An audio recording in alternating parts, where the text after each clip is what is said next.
हरिओम. वंदनीय राष्ट्रसंत तुकडोजी महाराज यांच्या संकल्पनातून आणि परमपूज्य सद्गुरू श्री द देशमुख उपाख्य डॉक्टर काका यांच्या कृपेने, परमपूज्य मंदाताई गंधे यांच्या आशीर्वादाने गेल्या 11 वर्षापासून चालणारा हा चातुर्मास ब्रह्मपुरी येथे सुरू आहे. 2015 पासून एका मंदिरातून चालणारा चातुर्मास ईशकृपेने आज 6 राज्यात आणि 600 मंदिरात सत्संग मंडळात 11व्या वर्षात सुद्धा आनंदाने आणि उत्साहाने साजरा होतो. ज्ञानेश्वरी, दासबोध, ग्रामगीता, तुकाराम गाथा, एकनाथी भागवत या संत वाङ्मयांचा अभ्यास चातुर्मास उत्सव समिती ब्रह्मपुरी अंतर्गत केला जातो. त्यात विविध उपक्रम राबविले जातात. यातीलच हा कोविड काळापासूनचा उपक्रम. प्रसिद्ध वक्त्यांकडून ऑनलाईन प्रवचने मागवून चातुर्मास उत्सव समिती ब्रह्मपुरीच्या यूट्यूब चॅनलवर प्रसारित केली जातात. त्याचा लाभ सर्व मंदिरातील साधक परिवार घेतात. आज आपण याच उपक्रमातील प्रवचनाचा आनंद व संत उपदेश ऐकण्यास एकत्रित आलो आहोत. आजच्या आपल्या प्रवचनकार सौ प्रज्ञा अगस्ती. परमपूज्य डॉक्टर श्री द देशमुख उपाख्य डॉक्टर काका यांच्या या अनुग्रहित शिष्या. प्रज्ञाताईंनी त्यांचे MA सोशॉलॉजी आणि डिप्लोमा इन जर्नलिझम याचे शिक्षण पुणे युनिव्हर्सिटीमधून पूर्ण केले. तसेच गेली 25 वर्षे त्या चिदविलासिनी नृत्य संस्थेतर्फे शास्त्रीय नृत्य भरतनाट्यमचे अध्ययन व अध्यापन करत आहेत. 2019-20 आणि 2021 या काळात त्यांना मिनिस्ट्री ऑफ कल्चर इंडिया तर्फे all India level research fellowship मिळाली. त्या अंतर्गत अद्वैत वेदांत शास्त्रातील काही तत्वे आणि शास्त्रीय नृत्य हा शोध निबंध त्यांनी पूर्ण केला. याकरता पंचदशी, नारद भक्तिसूत्र या ग्रंथांचा त्यांनी आधार घेतला. हे दोन्ही ग्रंथ त्यांच्या सद्गुरूंचे भाष्य टीकापर विवेचन असणारे आहेत. त्याचबरोबर शब्दमानसी या यूट्यूब चॅनलतर्फे आरती भावदर्शन हा आरत्यांचा भावार्थ उलगडून दाखवणाऱ्या मालिकेचे लेखन, तसेच स्वानंदवारी या मालिकेतून संतविहित विचार त्यांच्या अभंगातून उलगडून दाखवणारे लेखनही त्यांनी केले.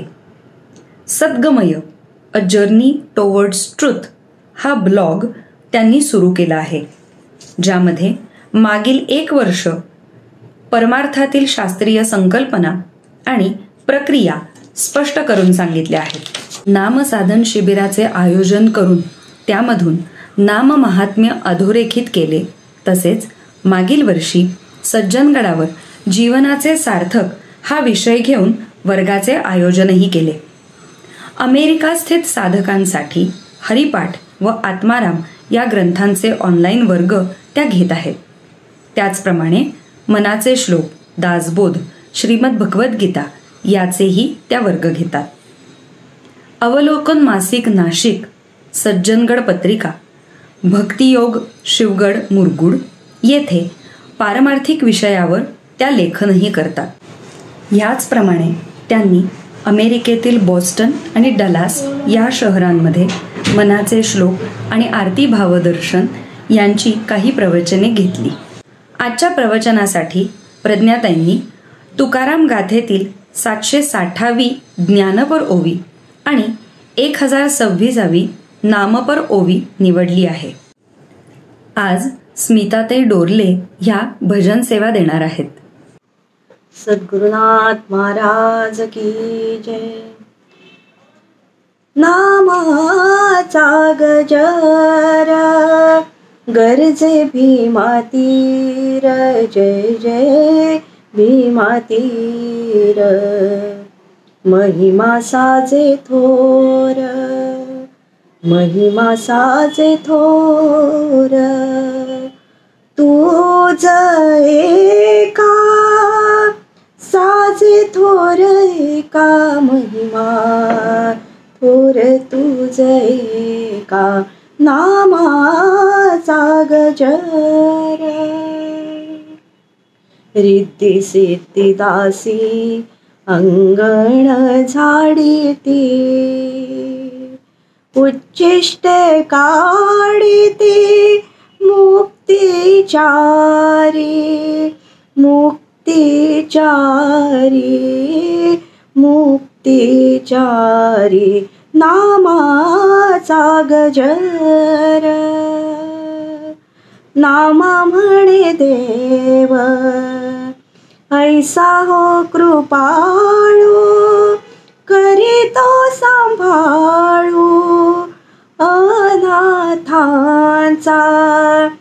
करीतो सांभाळू अनाथांचा अनाथांचा अनाथांचा नामाचा गजर गरजे भीमा तीर जय जय भीमा तीर महिमा साजे थोर तुझ एका थोर तुझ एका महिमा थोर तुझ एका नामाचा गजर नामाचा गजर नामाचा गजर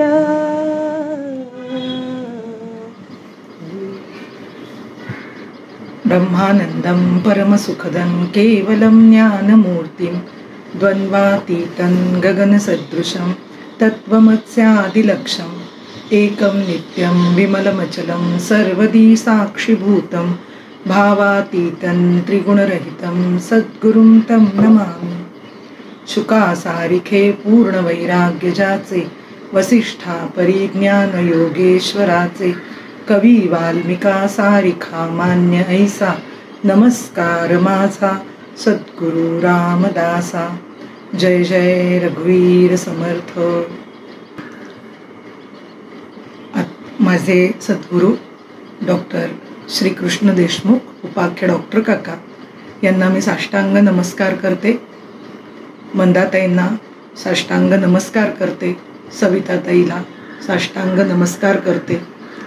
आणि आज या चातुर्मासामध्ये एवढा मोठा उपक्रम जो चालवला जातो त्यामध्ये ही जी संधी मिळालेली आहे तुकाराम गाथेच्या अभंगाचं वर चिंतन करण्याची ती दिल्याबद्दल पुन्हा एकदा सविताताईचे आभार मानते आणि तिच्या सहकारी सगळे जे तिचे जे सहकारी आहेत त्यांचेही आभार मानते. आणि आज जो मला अभंग दिलेला आहे नामपर जो अभंग आहे त्या अभंगाच्या चिंतनाला सुरुवात करते. अभंगाच्या आत्ता सगळ्यांनाच अर्थात अभिवादन केलेलं आहे. याच्यामध्ये आमचे परात्पर गुरु म्हणजे तुकाराम गाथेचा अभ्यास या गाथेच्या याच्यातला अभंगाचं चिंतन करताना ज्यांचं अधिष्ठानपर असंच आपण म्हणूया ते आमचे परात्पर गुरु खंदारकर महाराज यांनी ज्या पद्धतीने इथे गाथेमध्ये उलगडला आहे अर्थचिंतन त्यांनी जे दिलेलं आहे अगदी त्या पद्धतीने विचार करून तशा पद्धतीने काही गोष्टी त्यातल्या आपल्यापर्यंत पोचवण्याचा हा अगदी छोटासा प्रयत्न आहे. खंदारकर महाराजांनाही मी साष्टांग नमस्कार करते.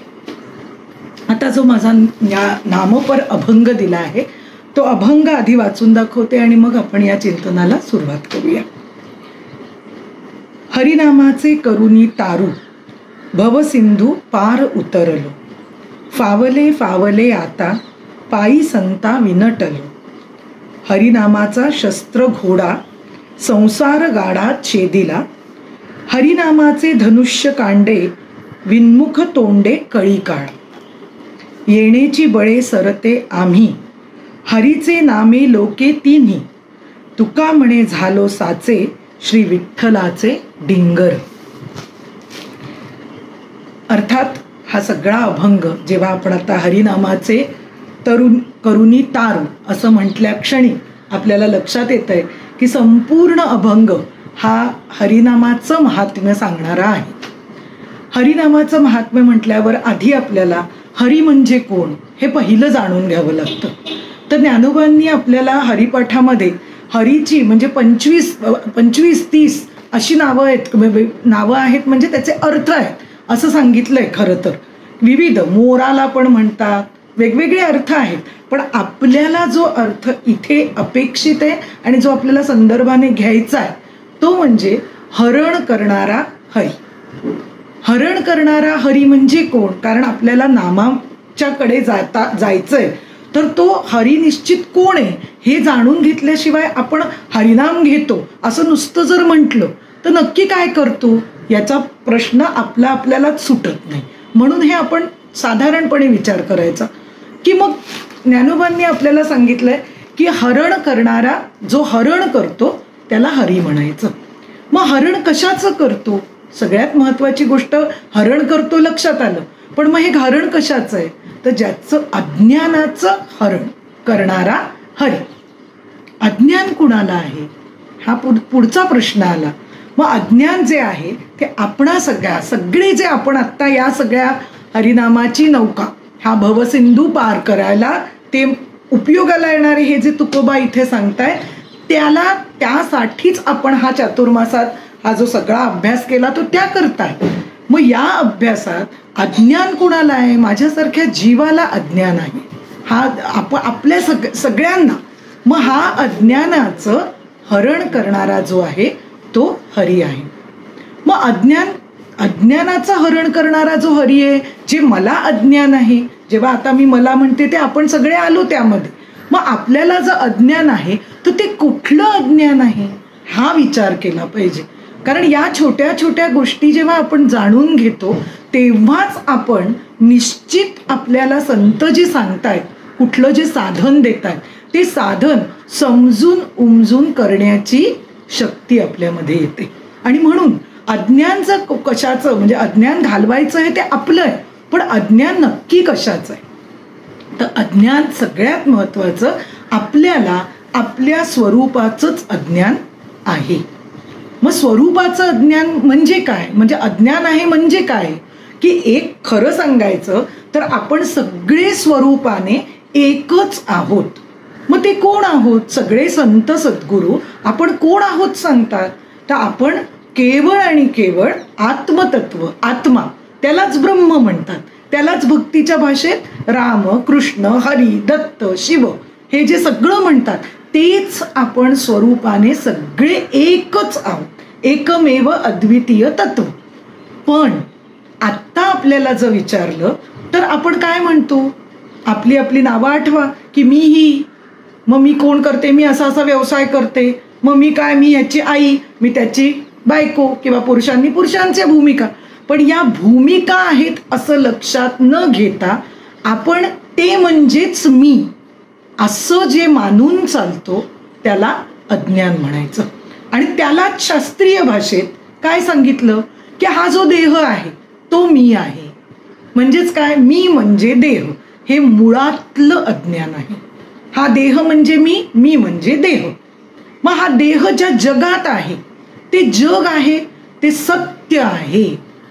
आता थोडं आपल्याला हा जरी नामाचा अभंग असला तरी सुद्धा थोडीशी बैठक आपल्याला शास्त्रीय पद्धतीने जर बसवून घेतली तर हा अभंग निश्चित आपल्याला काय देऊ पाहतोय हे आपल्याला सहज कळणार आहे. आणि म्हणून ही शास्त्रीय बैठक समजून घ्यायची. तर आपण आत्ता विचार करत होतो की जग जेव्हा आपल्याला सत्य वाटतं मग वेदांत शास्त्राने किंवा भक्तिशास्त्राने सत्याची व्याख्या काय दिलेली आहे? खरं तर त्यांनी अशी व्याख्या दिली की सत्य म्हणजे काय? जे कायमस्वरूपी अबाधित आहे, जे आहे, काही काळापूर्वी आहे, होतं, आत्ता आहे, नंतरही असणार आहे. मग असं जे आहे त्रिकालाबाधित आहे त्याला सत्य म्हणतात. आता साधी गोष्ट बघा, मग असं जर आपण सत्याची व्याख्या पक्की केली, वेदांत शास्त्रातून आलेली, भक्तिशास्त्राने संतांनी समजावून सांगितलेली ही जर आपल्यापर्यंत अशा पद्धतीने आलेली आहे, मग आपण जर देहादी जगत म्हणजे हा देह ज्या जगात वावरतो ते जग आणि हा देह याला जर आपण सत्य म्हणायला लागलो तर बघा, विचार करा बरं की आपल्याला काही काळापूर्वी हा देह होता का? नव्हता. आत्ता काही काळ दिसतोय, काही काळानंतर आहे का? नाही. अगदी त्यालाच असं म्हणतात की या देहाला जन्म जरा मरण आहे. या अवस्था आहे. कोणाला आहेत? मला आहेत का? मगाशी आपण म्हटल्याप्रमाणे आपण सगळे स्वरूपाने एक आहोत, आत्मतत्व आहोत. आणि आत्मतत्वाला त्वम अवस्थत्रयातीत असं आपण जे गणपतीला म्हणतो ते आपण मुळातल्या त्या तत्वाशीच बोलत असतो आणि ते आपण आहोत. आता हा भाग विचाराने हळूहळू समजून घ्यायचा आहे. आपण काय म्हणत होतो? सत्य देह होऊ शकत नाही, कारण तो सत्याची आपण त्रिकाला बाधित हा देह नाही. मग हा देह ज्या जगात वावरतो ते जग सत्य आहे का? काही काळापूर्वी होतं का हे? म्हणजेच आत्ता दिसतंय, नंतर काही काळानंतर ती नसणार आहे. आता साधी गोष्ट ही आहे की देहाच्या आपला जो स्पॅन आहे, जेवढा काळ आहे त्या काळाच्या पलीकडे जास्त काळ हा जगाला आहे. पण तरी सुद्धा ते जगही नाही.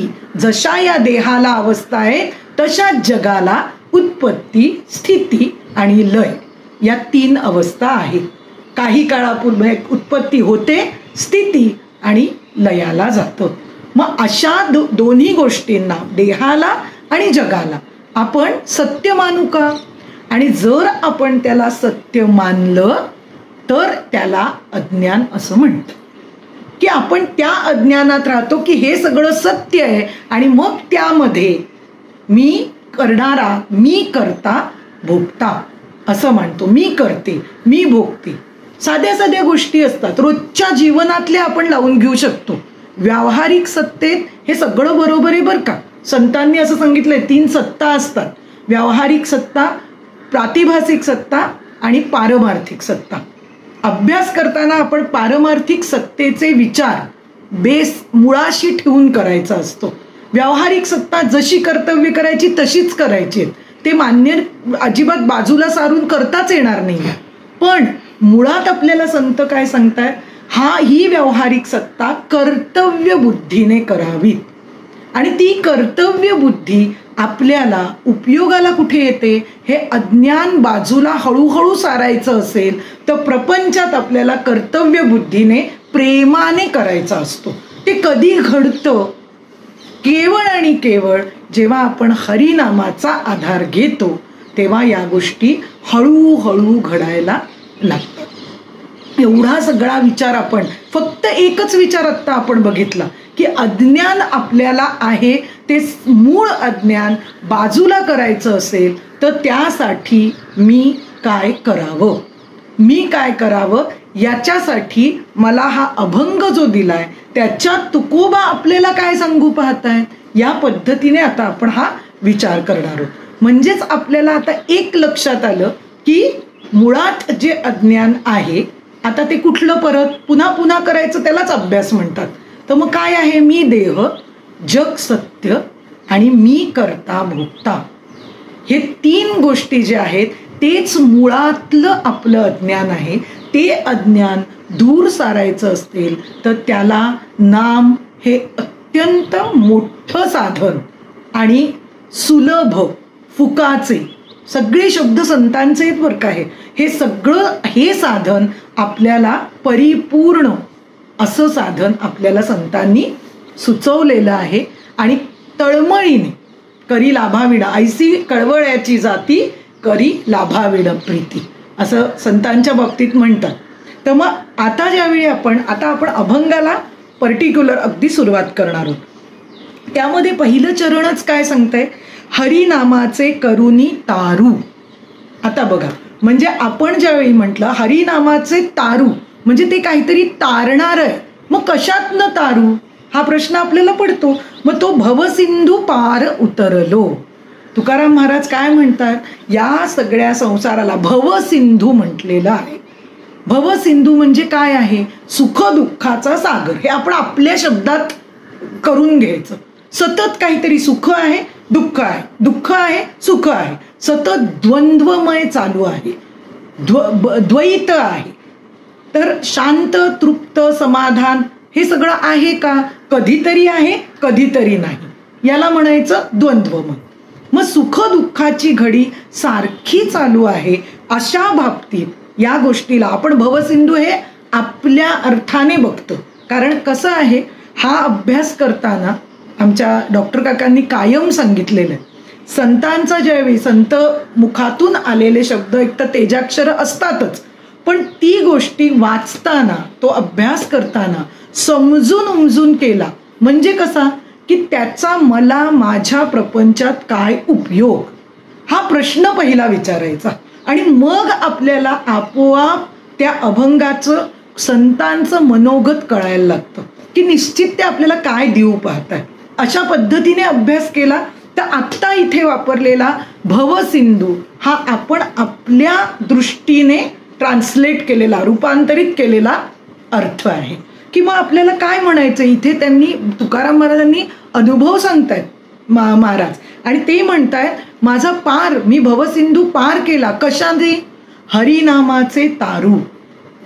नाम घेत घेत हा सगळा जो संसार आहे, पुढे येणारच आहे तो शब्द, तो पार होत गेला आणि पार झाला. आता या एवढ्या गोष्टीवर आपल्याला बुद्धीने समजलं की हां, ते काय म्हणतायत, सुटले. कशातनं सुटले? आता आपण मगाशी जे अज्ञान म्हटलं, तर त्या अज्ञानातनं सुटका आहे का फक्त अवस्था ज्या आहेत त्या अवस्थांमधनं सुटका आहे? हा त्यातला महत्त्वाचा पॉईंट आहे. सगळ्यात महत्त्वाचा विचार तो करायचा आहे. देहातनं तर आपण नक्की, आपल्याला विचारलं का कोणी जन्माला घालताना, जाताना कोणी विचारलंय का? म्हणजे जन्म मृत्यूचं चक्राचं गोष्ट आपल्या हातात नाही. जग जगापरी चाले ते ईश्वर सूत्रे बांधिले, हे मुळात आहे.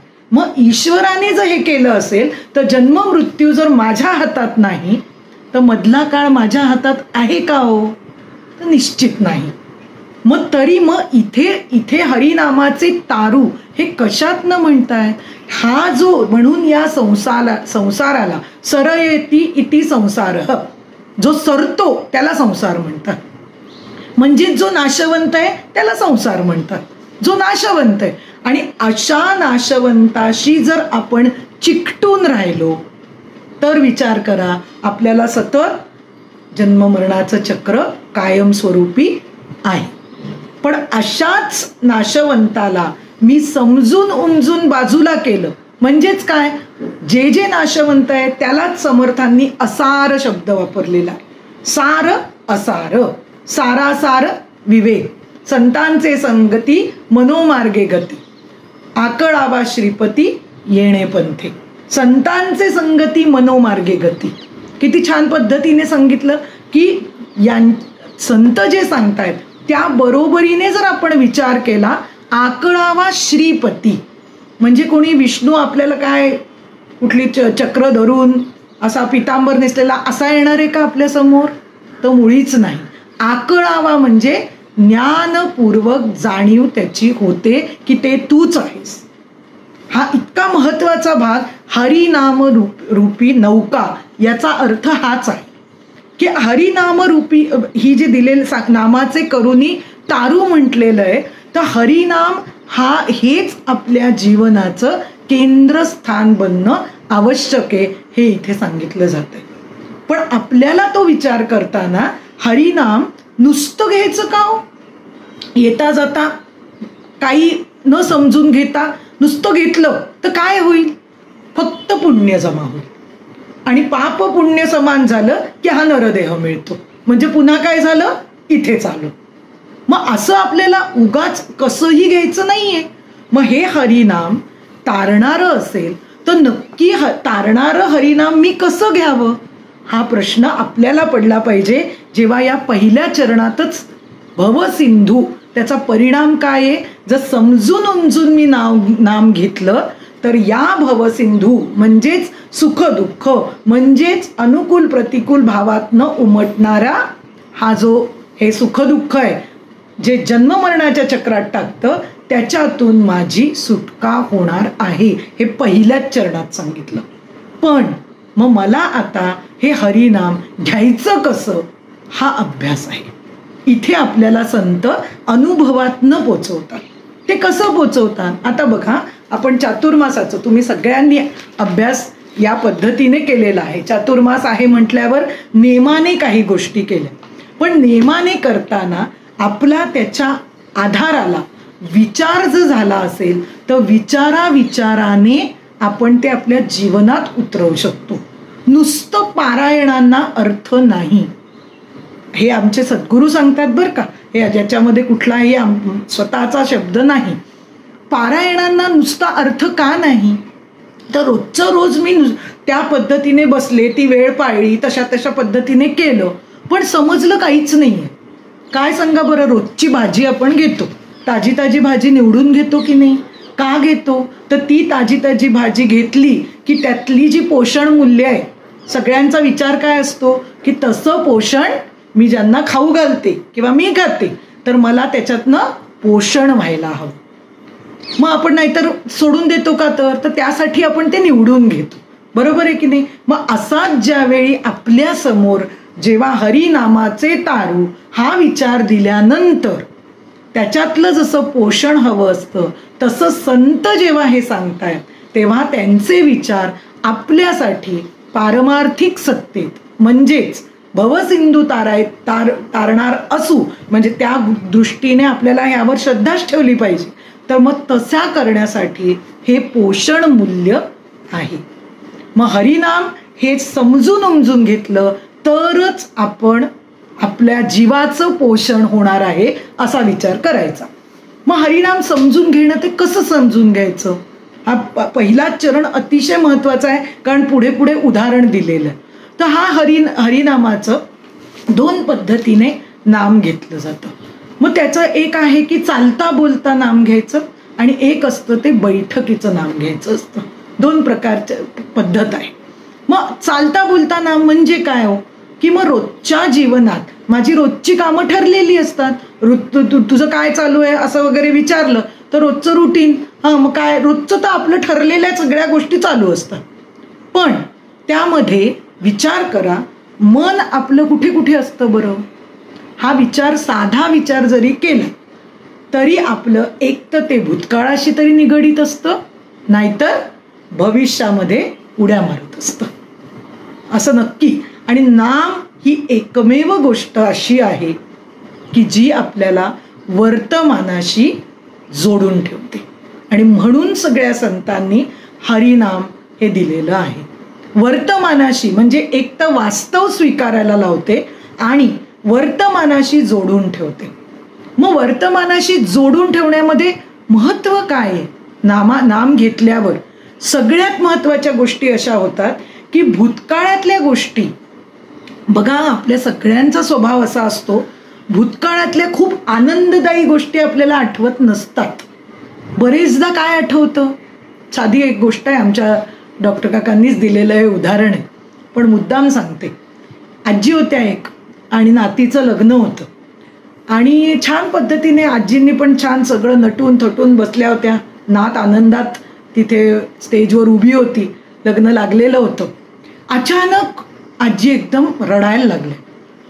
समोरनं तिथे बघतीये नात आणि ती म्हणते, अरे बापरे, आजीला काय झालं?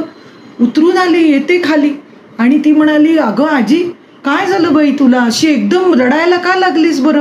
काय होतंय? म्हणजे मी जाणार म्हणून तू रडतीयस का? बघा, नातीने वर्तमानातला प्रश्न विचारला की बाई तू, मी जाणार आहे म्हणून तू हे होतंय का? अगं बाई ते सोड. आजी काय म्हणते बघा बरं, ते सोड. आणि मग काय झालं काय तू सांग. अगं अशीच तुझ्यासारखी मी सुद्धा आनंदात होते त्या वेळी, पण काय सांगू तुला, 2 चुलत सासवा आल्या आणि त्याच वेळी मला माझ्या रंगावरनं बोलल्या. आता सांगा आजी, यावेळी नातीचं लग्न चालू आहे आणि आजीला काय आठवतंय? भूतकाळातलं हे दुःख कुरवाळून बसलेली आहे. आणि नाम हे आपण आत्ताच बघितलं, काय बघितलं? नाम वर्तमानाशी जोडून ठेवतं आणि नाम वर्तमानाशी जोडून ठेवताना अनुसंधान काय असावं हे शिकवतं. अज्ञान जर बाजूला सारायचं असेल तर माझं स्वरूप काय आहे हे जर कळलंच नाही तर अशा पद्धतीने भूतकाळातली दुःख उगाळत राहिली जाऊ शकतात. भविष्यात असं काहीतरी मला छान मिळेल अशा भविष्यातल्या उड्या मारल्या जाऊ शकतात. आणि तसं जर मिळालं नाही तर पुन्हा काय, देवा तुझं मी तोंड पाहणार नाही, म्हणजे पुन्हा देव आलाच. म्हणजे अशा ना तशा दोन्ही पद्धतीने आपण सोयीस्कररित्या, सगळ्यात महत्वाची गोष्ट आहे, सोयीस्कररित्या अनुकूल असेल तर सुख आहे, प्रतिकूल झालं दुःख आहे, या दोन भावांमध्ये सतत अडकत राहतो.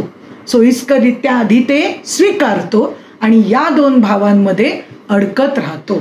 यामध्ये कमी काय पडलं, नामाचा मी रोजच्या माझ्या जीवनात का समावेश, म्हणजे तेच का करावं, चालतं बोलतं नाम बोलतोय बरं का आपण, तेच वास्तवाशी निगडीत ठेवतंय, आपल्याला रोजच्या वर्तमानाशी निगडीत ठेवतंय. त्यावेळी होतं काय, चालतं बोलतं नाम आपल्याला, आपण जे काम करत असतो ते काम आपण 100% व्यवस्थित करत असतो, कारण ती रोजचीच कामं असतात, त्यामुळे त्याचा प्रॉब्लेम येत नाही.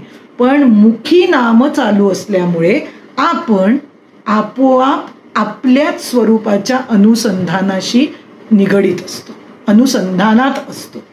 आणि ही गोष्ट झिरपण्यासारखी असते, त्याचा लगेच परिणाम आपल्याला कळत नाही, पण हीच गोष्ट आपल्यातला सत्वगुण वाढवते.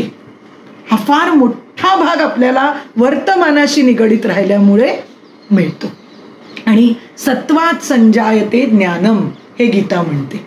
सत्वामध्येच ज्ञान कुठेही उघड नाही जोवर सत्वगुण आपला वर नाही. कारण माणसामध्ये किती गुण, सत्व रज तम, तीनही गुण आपण देह जाईपर्यंत हे तीनही गुण आपल्यातनं जाणार नाही, नष्ट होणार नाही.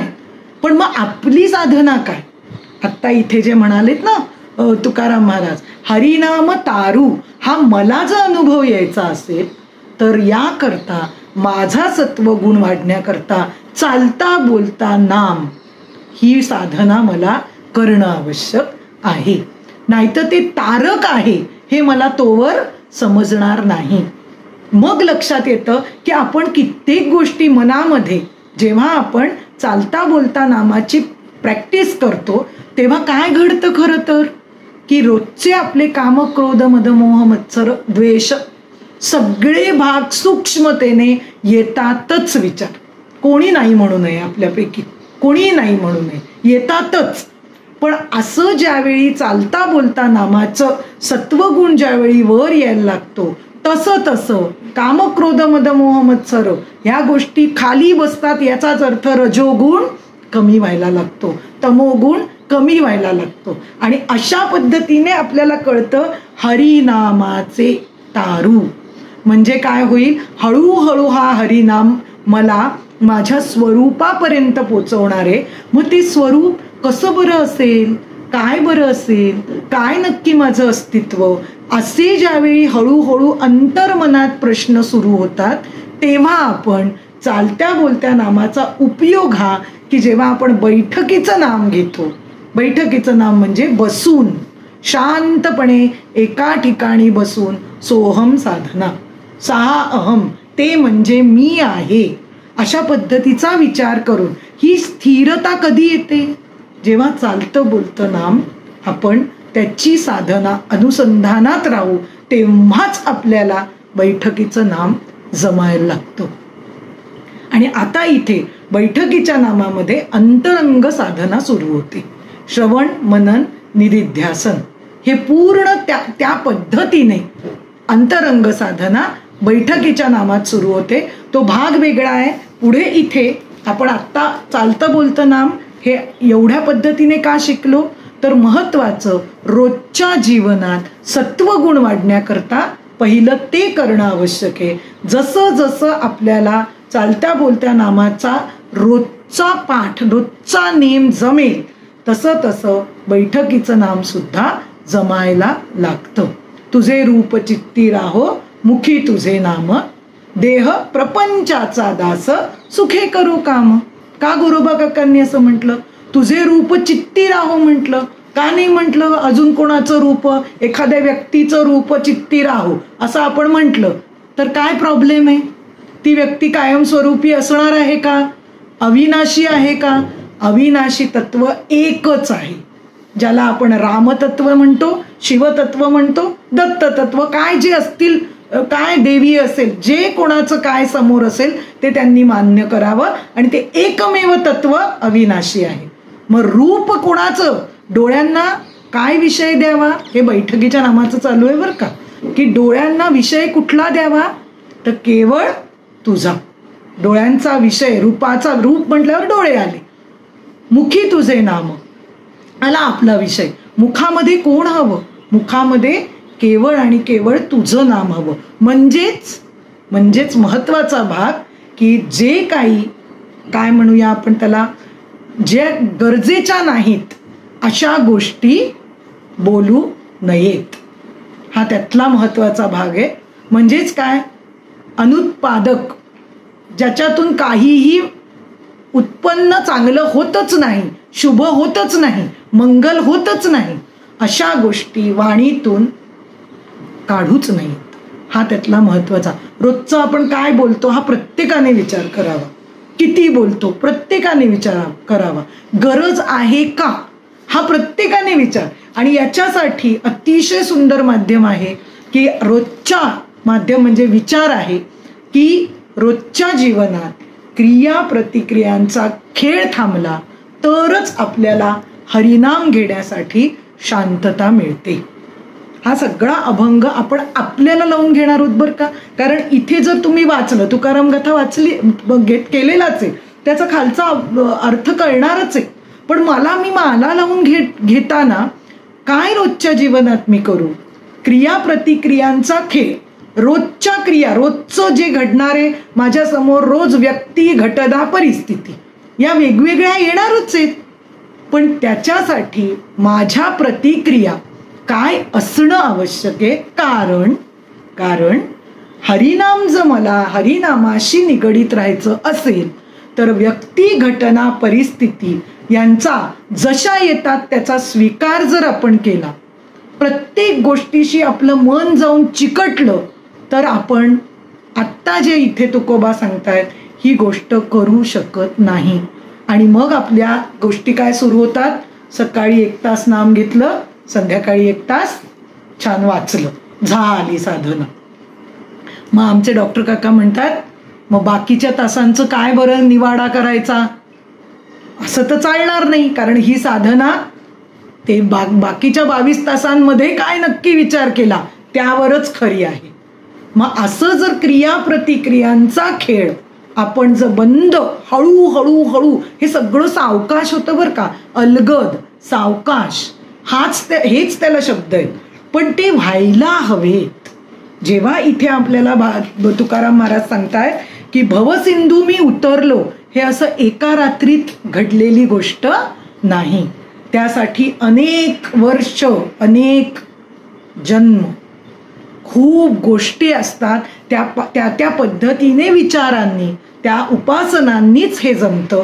आणि अशा पद्धतीने इथे की हरिनामरूपी नौका, मग आपण प्रपंचाची नौकेत थांबायचं की हरिनामरूपी नौका तयार करायची, हा त्यातला महत्वाचा भाग आहे. प्रपंचात तर आलेलोच आहोत, त्याच्यातच बसलो तर ती काय, कोणी बुडणाऱ्या बँकेत पैसे ठेवतात का हो? बुडणाऱ्या बँकेत पैसे ठेवले तर काय होणार आहे? ती जाणारच आहे. मग असं जर आपण देह सत्य, जग सत्य, मीच करता भोगता असं मानलं तर बुडणाऱ्या बँकेत पैसे ठेवले, इतकं साधं आहे. आणि ते जर नको करायचं असेल तर आपल्याला हरिनामरूपी नौका, हरिनामाचं महात्म्य समजून घेऊन ते मी आहे हा भाग सतत विचार. तो हरी जो आहे, तो हरी कोण आहे हे आपण सगळं आत्ता पाहिलं. संकटांचं काय, सगळे गोष्टी इथे दिलेल्या आहेत की दूर करणारा सगळं आहे. पण शेवटचा भाग काय? तोच मी आहे. इथपर्यंत जर यायचं असेल तर या पद्धतीने क्रिया प्रतिक्रियांचा खेळ बंद होणं, सत्वगुण वाढवणं हे त्यासाठी असलेले मुख्य साधन, विचार आहेत, ते आपल्याला घेतलेच पाहिजे, त्याशिवाय आपण पुढचा जो भाग सांगतात, फावले फावले आता पायी संतावी नटलो. हे कशापासून आपल्याला जमलं, हे कोणामुळे मला जमलं, तर तुकाराम महाराज म्हणतात केवळ आणि केवळ संतांच्या पायी मी गेलो, त्यांना चिकटलो असं म्हणूया आपण. तर त्यांना चिकटलो म्हणजे काय, संत विचार आपण आत्मसात केले तर हे घडू शकतं, हा त्यातला विचार आहे. मी फक्त आणि संतांना, आता संतांचं का बरं एवढं महत्व, दासबोधामध्ये तर इतकं सुंदर संतांचंच जे पहिले जे सांगितलेली आहेत स्तवन, त्यामध्ये संतांचं स्तवन केलेलं आहे. किती सुंदर पद्धतीने हे संत काय करतात असं लिहिलेलं प्रत्येक भागामध्ये आपण बघतो. म्हणजे संतांच्या विविध ग्रंथांमध्ये आपण बघतो की काय नक्की यांचं महत्व आहे. तर मगाशी सांगितल्याप्रमाणे निस्वार्थ भाव, निरपेक्ष भावाने आणि तळमळीने, जो जीव तळमळतोय त्याच्या प्रत्येक जण आपण जो मार्गाला जातोय तो आपल्याच स्वरूपाच्या मार्गाच्या एक ऐक्यासाठी तळमळतो. पण हे ऐक्यासाठी मी तळमळते हे माझं मलाच कळत नसतं. मग हे कळतं कोणाला, तर संत सद्गुरूंना हे कळतं आणि ती गोष्ट ते विचार करून आपल्यापर्यंत पोचवतात. वेद, शास्त्र, श्रुती, स्मृती यांचं सगळ्यांचा आधार घेऊन संतांचे आपल्यावर इतके उपकार आहेत की संस्कृत जर कळत नाही, वेदशास्त्र याच्यातलं आपल्याला आता वेळ नाही सगळं करायला, तर संतांचे इतके उपकार आहेत की त्यांनी असे ग्रंथ निर्माण करून आपल्यापर्यंत या गोष्टी पोचवल्या. त्यामुळे संतांचे उपकार मानून तुकोबा पुढे म्हणतात, हरिनामाचा शस्त्र घोडा संसार गाढ छेदिला. किती स्वच्छ बोललेत बघा की हरिनामाच्या वेगवान घोड्यावर. आता बघा बरं, 2 अक्षरी, किती नाम तरी किती अक्षर असतं, काय घ्यायचं असतं, मंत्र काय असतो, किती वेळ लागतो. असं साधी गोष्ट बघूया, त्या घोड्यावर बसून म्हणजे विचार करा, हा वेगवान घोडा असं सांगितलेलं आहे की ज्याच्या याने म्हणजेच हरिनामच मुखात ठेवा, हा त्यातला महत्वाचा भाग सांगितला. आणि त्याच्या पुढे काय केलं, तर त्याने काय केलं, ज्ञानरूपी शास्त्राने म्हणजे काय, विचारांनी. हे आपण महत्वाचं लक्षात घ्यायचंय की नुसतं नाम, विचार नाही चालणार नाही, नुसता विचार नाम नाही चालणार नाही. हा भाग आहे महत्वाचा इथे की नुसतं नाम घेतोय पण विचार काहीच केलेला नाही. विचार म्हणजे काय, वेदांत शास्त्राने हे अज्ञान जे सांगितलं ते दूर करण्याचे विचार, ते कसे करायचे याच्यासाठी विचार दिलेले, ते नसले तरी चालणार नाही. आणि नुसतेच विचार केले तर आपण काय म्हणतो की नाही बाबा ते फक्त सगळं असं कोरडं कोरडं वाटतं. मग काय, नामाने काय होतं, त्यामध्ये भक्तिरूपी अत्यंत असं अमृत म्हणतो तशा पद्धतीचं प्रेमामृत हे नामाने येतं. आणि अशा दोन्हीचा भाग घेऊन काय कर, तर अफाट असलेल्या संसार वृक्षाचं मूळ छेदून टाक. अफाट आहे हे मान्यच आहे, तुला आपल्या सगळ्यांना जो त्याचा अनुभव येतोय हे सगळं आपल्याला सत्य वाटणं धरून चालले. संत म्हणतायत की हो तुला वाटणार आहे, पण त्याकरता तू काय कर, या हरीला, हरी नक्की कोण आहे ते समजून घे. आणि त्याचबरोबरीने तोच हरी तत्वरूपाने सुद्धा समजून घे. तत्वरूपाने समजणे म्हणजे विचारांनी, म्हणजे वेदांत विचारांनी समजून घेणं. मग वेदांत विचारांनी समजून घेतलेला तत्व विचाराला काय म्हणतात, आत्मतत्व, ब्रह्मतत्व. आणि त्याच गोष्टीला भक्तीच्या भाषेत भगवंत किंवा हरी किंवा काय ना रामदत्त शिव हे सगळी त्याची नाव. तर या 2 गोष्टी म्हणजे बघा इथे स्पष्ट सांगितलं की असा भवसिंधू पार करायचं असेल, संसार वृक्षाचं छेदन करायचं असेल तर हरिनाम म्हणजे हरिनामाचं म्हणजे भक्ती आणि वेदांत ही एकाच नाण्याच्या 2 बाजू आहेत. त्यानेच आपण याचं समूळ छेदन करू शकतो. हे अत्यंत स्वच्छ सांगितलेला भाग आहे. आणि पुढे काय म्हणतात तिथे यांनी सांगितलंय की हरिनामरूपी धनुष्य बाणांनी कळी काळाची तोंड, किती स्वच्छ लिहिलं बघा, परतावून लावली. आपल्या ज्या ज्या गोष्टी आपण काय म्हणतो रोजच्या जीवनात प्रारब्धाने येणारी जी काही दुःखच म्हणू, सुखाच्या वेळी आपल्याला कधी भगवंत आठवत नाही, हे अगदी खरं आहे. मग दुःखाच्या वेळी काय करतो आपण, असं केलं मी, असं परतवून लावलं, मला माहीतच होतं आधी काय येणार आहे, मग त्याच्या आधी मी बंदोबस्त केला. या सगळ्यामध्ये करण्याला प्रॉब्लेम काहीच नाही, करायचं आहे, पण त्यामध्ये आपलं काय असतं, मी केला, मी हा जो अहंकार आहे तो अहंकारच आपल्याला कुठे नेत असतो, सारखा जन्ममृत्यूच्या चक्राकडे नेत असतो. आणि इथे त्यांनी सांगितलं हरिनामरूपी धनुष्य बाणांनी. म्हणजे काय आहे, करता धरता हरता कोण आहे, ईश्वर आहे, हरी आहे, ईश्वर म्हणा हरी म्हणा. मग जर तो करता धरता करणारा काय, प्रयत्न आपल्यालाच करायचे. आता तो आहे काय म्हणतात देई खाटल्यावरी, असं जे आहे ना, ते नुसता मी बसेल आणि तू मला आपलं पुरव, असं नाही चालणार. प्रयत्न आपल्यालाच करायचे, पण प्रयत्नांना यश जो देतो तो केवळ हरी असतो, तो केवळ ईश्वर असतो. यावर ज्यावेळी गाढ श्रद्धा असते तेव्हा त्यांनी स्वच्छ असं लिहिलंय, कळी काळाची तोंड बंद करणं. म्हणजे साधी गोष्ट आपण एक उदाहरण म्हणून घेऊया की सगळ्यात आपल्या सगळ्यांना मानवाला सगळ्यात भय कशाचं असेल, मोठं भय कशाचं म्हणतात तर केवळ मृत्यूचं भय असतं, महाभय म्हणतात त्याला, कळी काळाची तोंड. मग या मृत्यूचं भय सुद्धा वाटणार नाही असा धनुष्य बाणा. म्हणजे काय, त्याचंही तेही भय बाजूला करतं असं हे हरिनाम आहे असं सांगितलं जातंय.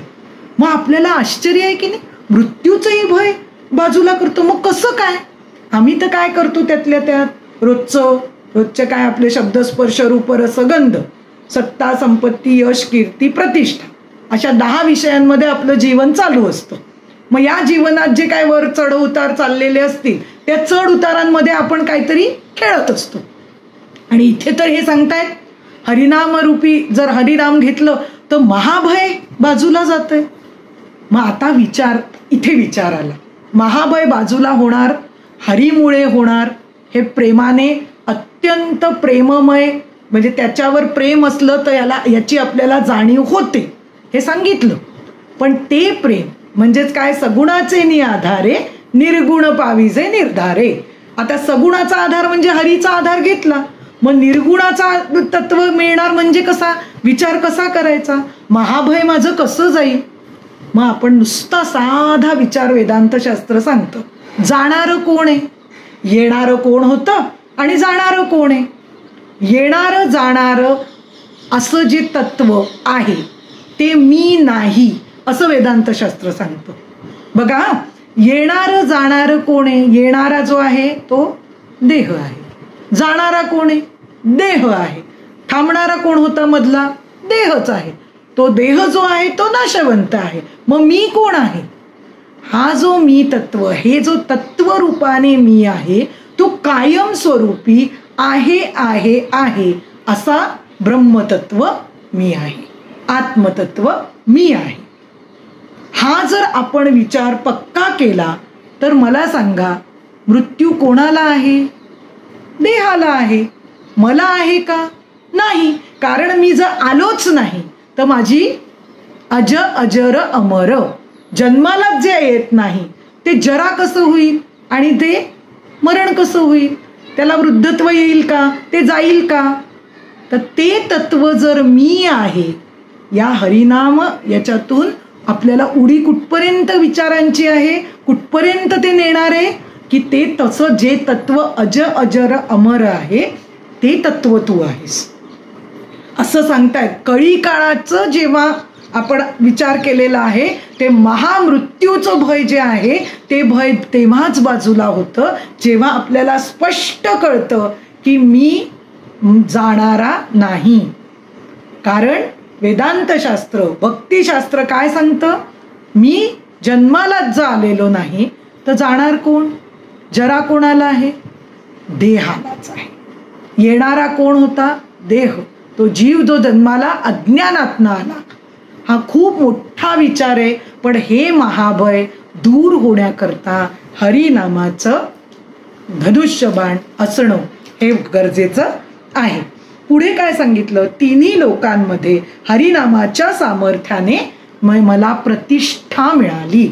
केवळ हरिनाम घेतल्याने, सत्वगुण वर आल्याने आपोआपच पूर्ण आपण आपलं जे काम म्हणूया किंवा रोजचं उद्योग म्हणूया किंवा सगळंच सेवाभावी आपले जी काय म्हणूया, पर्सनॅलिटी हा शब्द इथे बरोबर नाही, पण तिन्ही लोकांमध्ये म्हणजे वेगवेगळे लोक सांगितले, त्यामध्ये आपल्याला प्रतिष्ठा मिळते. याचा अर्थ काय आहे, केवळ हरिनामाच्या विचारामुळे आपण रोजचं जीवन हे सुख दुःख रहित घालवू शकतो. सुख दुःख आहे हे मान्य करून पुढे जाऊ शकतो, इतकाच याचा विचार करायचा आहे. ती प्रतिष्ठा हा रोजच्या आपल्या व्यावहारिक आयुष्याशी निगडीत हा शब्द नाही.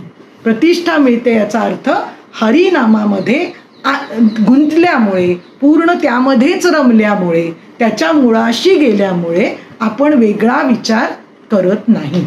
आणि मग अशा पद्धतीने शेवटी तुकाराम महाराज म्हणतात, या तुका म्हणे हरिनामामुळे आम्ही विठ्ठलाचे लाडके सेवक झालो आहोत. किती छान पद्धतीने सांगितलं की या सगळ्याचा परिणाम काय आहे. तुकाराम महाराज काय सांगतायत की हे सगळं जर मी केलं तर मी हरीचा लाडका सेवक होतो. म्हणजे इथे सगळ्यात महत्वाचा मुद्दा सांगितला, शरणागती विना हे जमणं शक्य नाही. शरणागती ही आपल्याला सोयीस्कर नाही. जसं म्हटलं, जग जगा परी चाले ते ईश्वर सूत्रे बांधी आले. जर माझा हा विचार पक्का झाला तर माझ्या जीवनात येणारं सुख दुःख, सुख पण बरं का, सुख दुःखे समे कृत्वा लाभालाभो जया जयो गीता म्हणते की दोन्ही सुख दुःख का, तर मी सुखरूप तत्व आहे, मी आनंद रूप तत्व आहे. रोजच्या मी जन्माला, जीव माझा जो जन्माला आलोय त्यामुळे माझ्या प्रारब्धामुळे हे सगळं सुख दुःख सुरू आहे. ते स्वीकारायचं का नाही स्वीकारायचं याचं क्रियमाण म्हणजे हा विचार करण्याचं स्वातंत्र्य मला दिलेलं आहे. पण हे जर मी हरिनाम जर मुळात समजून उमजून घेत नसेल तर त्या सुख दुःखाच्या म्हणजेच भवसागरात मी पूर्ण वाहून जाऊ शकतो. आणि मग अशा वेळी मी त्या हरीचा लाडका सेवक होणार नाही. मग हरीचा लाडका सेवक होण्यासाठी शरणागती, समर्पण, भक्ती, याचा भक्त म्हणजे विभक्त नाही तो भक्त असं समर्थ म्हणतात. म्हणजे काय, कायम स्वरूपी एकरूप. मग ही एकरूपता जर साधायची असेल तर हरिनामाविना आपल्याला पर्याय नाही. त्याच्या अनुसंधानात राहणे हीच मोठी साधना आहे. साधनेतलं वर्म तो हरी मी आहे हा अनुभव घेणं इतकंच आहे. जाता जाता वेण्णा स्वामींचा याच म्हणजे कसं असतं, संत यांच्या कोणतेही संत यांच्या उपदेशात ही कायम एकवाक्यता असते असं सांगितलं जातं. तर आत्ता आपण जो अभंग बघितला तो अभंग आणि वेण्णा स्वामी आपल्या समर्थांच्या शिष्या त्यांनी लिहिलेला अभंग, काही एक दोन चरणं मी त्याची सांगते. सेम अगदी त्याच पद्धतीने विचार आपल्याला पोचवलाय, तो इतका सहज आहे त्यामुळे आत्ता सांगते. त्यांनी काय सांगितलं, ही रामनाम नौका, हरिनाम रूपी नौका लिहिली नाही ते, तसंच तारू म्हणजे ही नौकाच आहे. मग इथे वेण्णा स्वामी म्हणतात ही रामनाम नौका भवसागरी तराया, तोच शब्द दिला इथे तुकाराम महाराज म्हणतायत इथे हे. पण मग काय होतं, कशामुळे बघा अभंगात सांगितले तोच भाग आपण आत्ता विचारांनी उलगडून घेतला. मदमोह लोभ सुसरी किती डंखती विषारी ते दुःख शांत व्हाया मांत्रिक रामराया. किती सुंदर सांगितलं. आता इथे रामराया हे त्यांचं दैवत म्हणून म्हटलंय, इथे आपण हरी एवढंच साधायचंय. जे हरीच्या याने सांगितलंय, विठ्ठल म्हणतात तेच इथे रामराया. पुढे त्या म्हणतायत सुटले अफाट वारे मन तारू त्यात बिथरे. रोजची आपली अवस्था बर काही, सुटले अफाट वारे मन त्यात बिथरे मन तारू त्यात बिथरे, त्या वादळातुनी तराया, नेईल रामराया. कोण नेणार? तर फक्त रामराया आहे. भ्रम भोवऱ्यात अडली, नौका परीन बुडली. भ्रमभोवऱ्यात अडली, अज्ञानात आहोत, पण काय म्हणतायत त्या? नौका परीन बुडली, धरुनी सुकाणू हाती, बसलेत रामराया. हरिनाम घेताना तो हरीनेच आपलं सगळं धरलेलं आहे. सगळी ती नौका पार करायचं त्याचा सुकाणू तो. त्यांनी किती सुंदर पद्धतीने शब्द वापरलाय बघा. हा अभंग त्याच पद्धतीने कळावा म्हणून फक्त मी हे सांगतेय. आम्ही सर्व प्रवासी जाणार दूरदेशी, तो मार्ग दाखवाया, अधिकारी रामराया, हरिराया. आपण त्याच्यात बदलून घेऊ.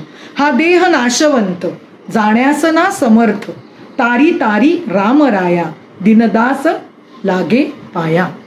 अशा पद्धतीने वेण्णा स्वामींनी सुद्धा म्हणजे उपदेश जे करणारे आहेत त्यांचे दोघांचे विचार जर अशा पद्धतीने आपण समजून घेऊन आपल्या जीवनात उतरवले तर ज्या पद्धतीने इथे नामाचं महात्म्य तुकाराम महाराजांनी सांगितलं की मी भवसिंधू पार केला, त्या पद्धतीने निश्चित आपल्याला सुद्धा हे जमणार आहे.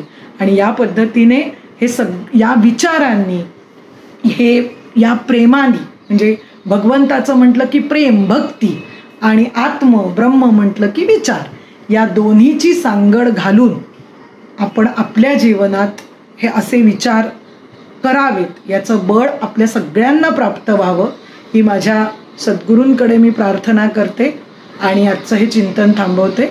जय जय रघुवीर समर्थ. चातुर्मास उत्सव समितीच्या उपक्रमात जगद्गुरू तुकोबारायांच्या नामपर आणि ज्ञानपर ओव्यांचे चिंतन सादर करण्याची संधी मिळाल्याबद्दल मनापासून धन्यवाद. तसेच समितीच्या आदरणीय सविताताई खरवडे आणि त्यांच्या सहकाऱ्यांचेही विशेष आभार. धन्यवाद.